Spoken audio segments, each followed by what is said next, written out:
Hello and welcome to my Gears 5 Gnasher tips and tricks video. In this video I'll be showing you how I like to use the shotgun, specific shots I like to take, as well as general tips I think every player should know. Keep in mind that this is specific to my style of play, so I'll be excluding certain shots and movement options that I don't think are beneficial when you consider the overall cost benefit associated with them.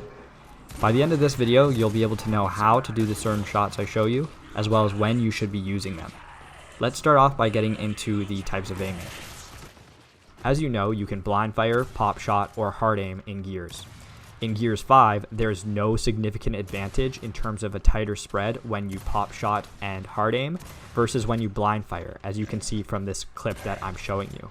This means that you shouldn't get too caught up on aiming if you're trying to do so for a tighter spread to land more shots. You might honestly be better off Blindfiring in those types of situations.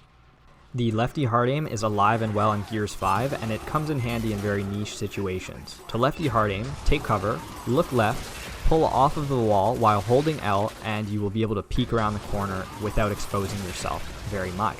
As you can see from these in-game clips, it's a great way to pick up a couple quick kills and keep yourself protected at the same time. Now let's get into the specific types of shot you can take. The most important shot for you to master is the back A. This is a defensive move that will allow you to get off a shot while staying in cover away from enemy fire. To perform this move, simply pull off of the wall with your left analog stick, take a shot, and then go back into cover. You can do this extremely fast. Ideally, you want to have your enemy player in the center of your screen so that you land as many pellets as you can.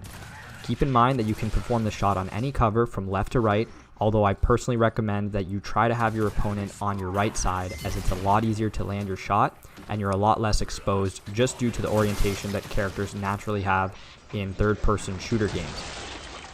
Let's get into some examples. In this example, I'm taking Lancer fire and I have a player pushing me, and the back A allows me to get off a couple clean shots while staying in cover and avoiding the Lancer fire. In this example, I have a player coming up on my left side and I'm able to take a defensive shot that completely denies them the opportunity of killing me. The same is true for the situation you're watching now. I use the back A to stay in cover away from the second player, and that buys me enough time to eventually pick up another kill. Keep in mind that you can still use the L trigger when you're performing the back A, and sometimes you may wish to do so if you want to have a tighter shot towards the wall. I like to do this when my enemy player is not in my center screen and I can't put them there, but rather they're closer to the wall, and I'll use the L trigger to quickly swing a shot around the corner and stay in cover. Here's a little example of you seeing me doing this in game. The next shot is the up A. This is an aggressive move that will help you finish off enemy players or pick them off while you're on the go. I find this to be a lot more viable in Gears 5 than previous titles. To perform this move, literally run, slide into cover, and shoot as you are going forward. The real trick with this move is to make sure that you're able to line up your shot with your enemy player. Now, to line up your shot effectively, I recommend reserving this move for when your opponent is in cover, because the cover will act as a natural ruler for your shot. Here's a couple examples I've staged where I'm not able to fully line up my shot because the enemy player is not on the cover, and it sets him up for an easy kill. This is why you need to be careful with this shot. You will give the enemy player a perfect shot on you if you do not finish them off.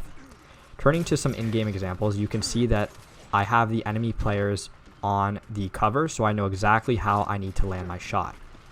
It makes it so much easier, and the cover really does most of the work for you. In this example, I'm going to have the player weak, and I know I can use the up A to finish him off. If your opponent is weak and you use the up A, you don't have to land as many pellets, which makes this move even safer as a tool for finishing off players. The next move we're going to talk about is the infamous shotgun roll. A lot of people will tell you not to use this because it will get you killed, but if you learn how to master it, this can be invaluable. You can shotgun roll forward, backward, or sideways, and all you're doing is shooting before you roll, but it's almost simultaneous. I recommend booting up a private lobby and just getting a good feel for it. The purpose of the shotgun roll is to create distance between you and your opponents when you're in fights. Basically, it's a form of insurance. If you get off a shot with a shotgun roll, you can create enough distance so that even if your opponent gets off a half-decent shot or two, you should already have a significant advantage. In this first example, you'll see that I was able to survive a martyr using a backward shotgun roll, so I was still able to pick up the down on the player and survive by simultaneously rolling back. In this next example, I have a 2-on-1, and you can see that I keep a healthy distance at all times between these two opponents by using the shotgun roll. And you can see from a more general perspective from these in-game examples that all I'm really doing with the shotgun is taking a shot at somebody while rolling back to create a distance, which really just lets me get a shot off and reset into a safe position so that I'm not at risk of losing a fight. The next shot I like to take a lot is a back A into a roll. I like to think of this as a combination of the back A and a shotgun roll, which has the benefit of not only getting a defensive shot off with the back A, but creating a distance between you and your opponents with a shotgun roll. Instead of taking cover and then slipping back into cover like you would a regular back A, all you're doing is rolling as soon as you come off of the cover. I find that this is useful as it creates massive distance between you and your opponents and will get you out of a lot of tight jams. So I'm just going to take you through an in-game example where you can see just how effective it can be in certain situations. In this clip, I am being chased by a player who gets me very weak, and you'll see in just a moment that I'm going to use the back A roll to get off a shot and stay at a distance so I can heal up and finish this player off with relative ease. Now I'm going to get into some general tips I think every player should know for Gears 5.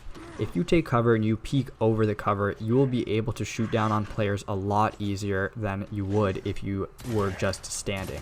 This is something that's true for all weapons, but it's especially useful to know for the Gnasher since you'll actually be able to get off chunks that you otherwise would not have been able to if you were not taking cover. So you can see in these examples by just peeking I can get off a nice clean shot. You might not like this next tip, but it's important for you to know, especially since the shotgun only has 6 shells. The reverse 2-piece is alive and well in Gears 5. If you take a shot at somebody and then lunge at them with your knife, you will take them down extremely fast. This is surely something that will get on players' nerves, but it's important for you to know. The next tip is obvious, but not enough people seem to follow it. You don't want to be that person who's over-bouncing, especially with the way the Gears 5 movement system works. It's far more effective to limit your bounces and make sure you're landing effective shots so that you get the kill, instead of being that person who's bouncing around too much and eventually just ends up dying in the process. Next, don't forget that you can always blindfire over cover. Players do not do this often. With the shotgun, there's nothing wrong with showing your enemy player nothing but barrel, and you'll see in these clips that it's an effective way to get off some nice shots and keep yourself super safe in the process. This tip is for those aggressive players who like to push. You never want to slide into the cover that your enemy is on, but if you actually slide to the cover parallel to your opponent, you'll find that you can often get off a nice clean shot while throwing their shot off in the process because they're not expecting that type of movement. That's it for my Gears 5 Gnasher tips and tricks video. If you found this useful or you enjoyed it, please consider giving me a like. Consider subscribing if you're interested in improving your Gears game, or if you just like Gears discussions in general. If you have any of your own Gears 5 Gnasher tips, please feel free to leave them in the comments. Otherwise, thank you very much for watching, and I'll see you in the next one.